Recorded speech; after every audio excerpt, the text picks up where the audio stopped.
and gross darkness the people. But Yahweh shall arise upon thee, and his glory shall be seen upon thee. And the Gentiles shall come to thy light. Who did he say? He said the Gentiles is coming to Israelite, and he's repeating it. And then he says these kings are spoken of in Isaiah 49 are going to come to us. The kings to the brightness of thy rising. Lift up thine eyes round about and see. Oh, they gather themselves together. They come to thee. Thy son shall come from far, and thy daughter shall be nursed at thy side. And JC didn't have no sons or daughters. He's talking about the elect of Israel. Then thou shalt see and flow together, and thine heart shall fear and be enlarged, because the abundance of the sea shall be converted unto thee. The forces of the Gentiles shall come unto thee. The multitude of camels shall cover thee. The dromedaries of Midian and Ephah, all they from Sheba shall come. They shall bring gold and incense. They shall show forth the praises of Yahweh. All the flocks of Kedar shall be gathered together unto thee. The rams of Naboth shall minister unto thee. They shall come up with acceptance upon mine altar, and I will glorify the house of my glory.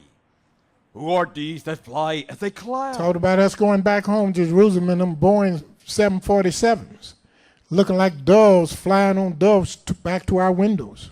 Surely the owl shall wait for me in the ships of Tarshish first, to bring thy sons from far. Their silver and their gold with them. Talking about the Europeans going in England going bringing that silver and gold with us when they bring us back home. Unto the name of Yahweh thy Elohim, and to the Holy One of Israel. Because he has glorified thee. Who is one he said he's going to glorify? Israel. And the sons of strangers shall build up thy walls. Their kings shall minister unto thee. For in my wrath I smote thee. But in my favor have I had mercy on thee. Therefore thy gates shall be open continually. They shall not be shut day nor night. That men may bring unto thee the forces of the Gentiles, and that their kings may be brought. For the nation and kingdom that will not serve thee shall perish. Yea, those nations shall be utterly wasted. The glory of Lebanon shall come unto thee, the fir tree, the pine tree, and the box together, to beautify the place of my sanctuary.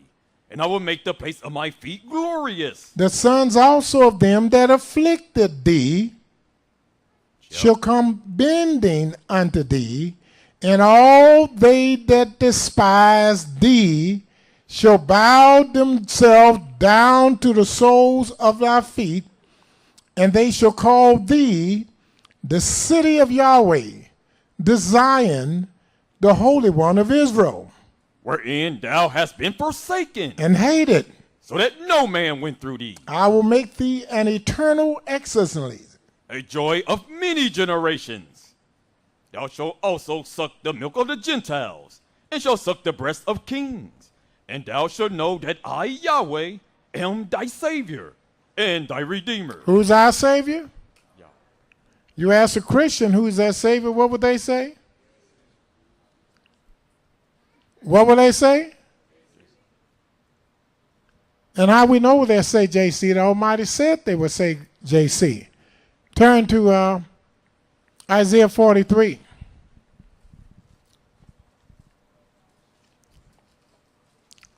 This is how you can tell a man if he knows or not. There's only one answer to give, and that's the correct answer. And the correct answer, Almighty tell you the correct answer. He said, because this is the only answer I gave my witnesses. And if he's not teaching this, he's not my witness. If he's not teaching this, he's not teaching my word. According to Isaiah 49 and 10, it says,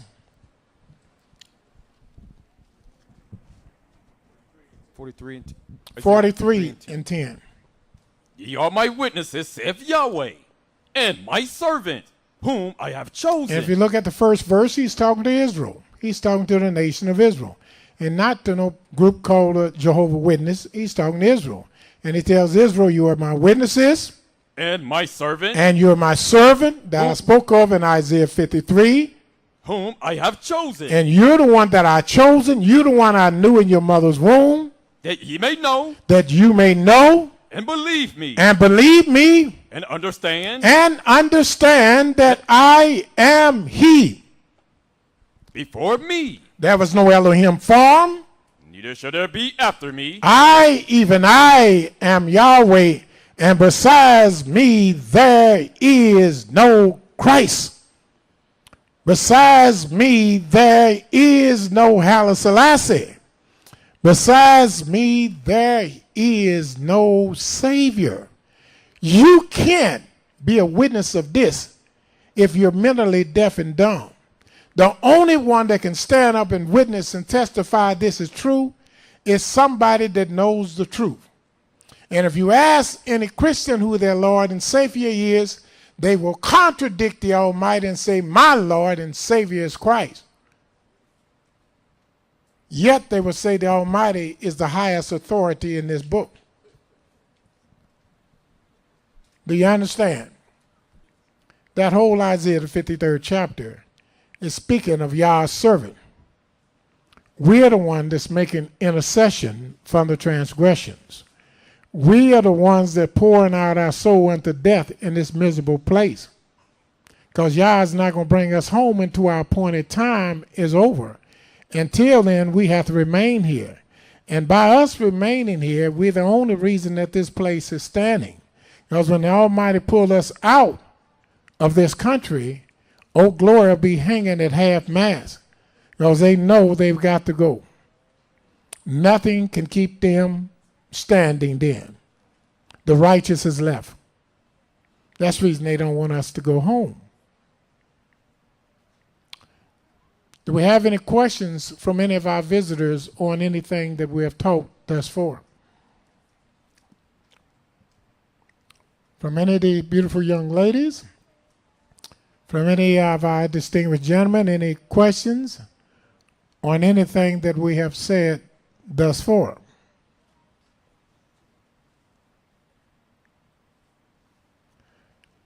If not, let me show you something else. If you go to the book of Isaiah, the 49th chapter, this whole chapter is talking about, the whole book of Isaiah is talking about Yah's servant. And he names who his servant is. Let's start with where the brother asked me. Let's go to Isaiah 9. He wanted us to read Isaiah 9 and 6. Now this is one verse that the Christians know well. And that's the 6th verse. The problem is they don't have the least bit of understanding of what it's speaking of. Isaiah 9 and 6, it says, for unto us a child is born. Unto us, who is us? Israel. Unto us, see, he's talking to Israel. Look in the 2nd verse. The people that walked in darkness have seen a great light, and they that dwelled in the land of the shadow of death, upon them has the light shine. Though thou hast multiplied the nations, and not increased the joy, they joy before thee according to the joy in harvest, and as a man rejoice when they divide the spoil. For thou hast broken the yoke of his burden, and the staff of his shoulder, the rod of the oppressor, as in the days of Midian. For every battle of the warrior is with confused noise, And every garment, rolled in blood, but this shall be with burning. and fuel of fire. For unto us, A child is born, unto us, a son is given, and the government shall be upon, his shoulder, and his name shall be called. Wonderful Counselor. Was J.C. ever called Wonderful Counselor in the New Testament? No. His name should be called Wonderful Counselor.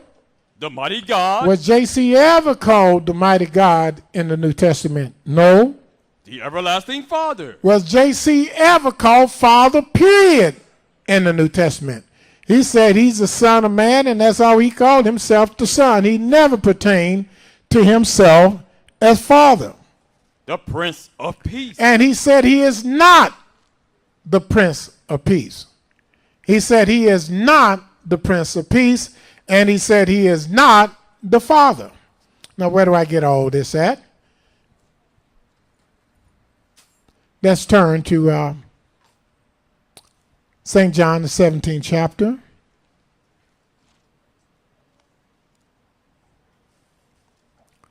St. John, 17th chapter.